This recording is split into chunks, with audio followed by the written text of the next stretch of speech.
মানিকগঞ্জের সিংড়ার উপজেলায় এবছর এসএসসি পরীক্ষায় 13 জন জিপিএ 5 সহ পাশের হার 94.33 পয়েন্ট পেয়ে উপজেলার সর্বপ্রথম স্থান অধিকার করেছে উপজেলার প্রাচীনতম বিদ্যাপীঠ দল্লা ইউনিয়ন কাউন্সিল উচ্চ বিদ্যালয়।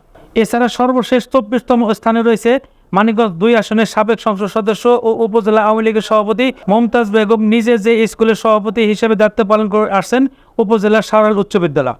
ফলাফল বিশ্লেষণ করে দেখা যায় ঢাকা শিক্ষা বোর্ডের অধীনে মানিকগঞ্জের সিংড়ার উপজেলা থেকে এসএসসি পরীক্ষায় অংশ নিয়েছে 2969 জন, পাশ করেছে 2332 শিক্ষার্থী, ফেল করেছে 633 জন।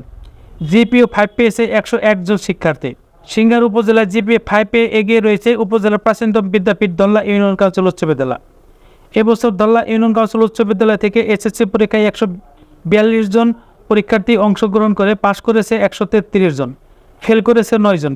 তাদের মধ্যে জিপিএ 5 পেয়েছে 13 জন শিক্ষার্থী, পাশের হার 94.33%। উপজেলার মধ্যে সবচেয়ে খারাপ ফল করেছে মানিকগঞ্জ 2 আসনের সাবেক সাংসদ ও উপজেলা আওয়ামী লীগের সভাপতি জনাব মমতাজ বেগমের সভাপতিত্বাধীন শাহরাল উচ্চ বিদ্যালয়।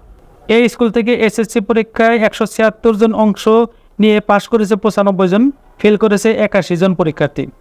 কোনো পরীক্ষার্থী জিপিএ 5 পায়নি, পাশের হার 94.29%। দ্বিতীয় স্থানে আছে নবগ্রাম উচ্চ বিদ্যালয়। এই স্কুল থেকে এবছর এসএসসি পরীক্ষায় 96 জন অংশগ্রহণ করে পাশ করেছে 88 জন, ফেল করেছে 8 জন। জিপিএ 5 পেয়েছে 2 জন, পাশের হার 91.67। এই উপজেলার সবচেয়ে বেশি পরীক্ষার্থী অংশগ্রহণ করে সিংড়ার সরকারি উচ্চ বিদ্যালয় থেকে।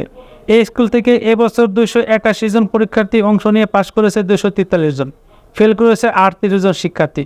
জিপিএ 5 পেয়েছে 18 জন, পাশের হার 87.10%। তারা রয়েছে পঞ্চম স্থানে। 24টি বিদ্যালয়ের মধ্যে 7টি বিদ্যালয় থেকে কোনো পরীক্ষার্থী জিপিএ 5 পায়নি।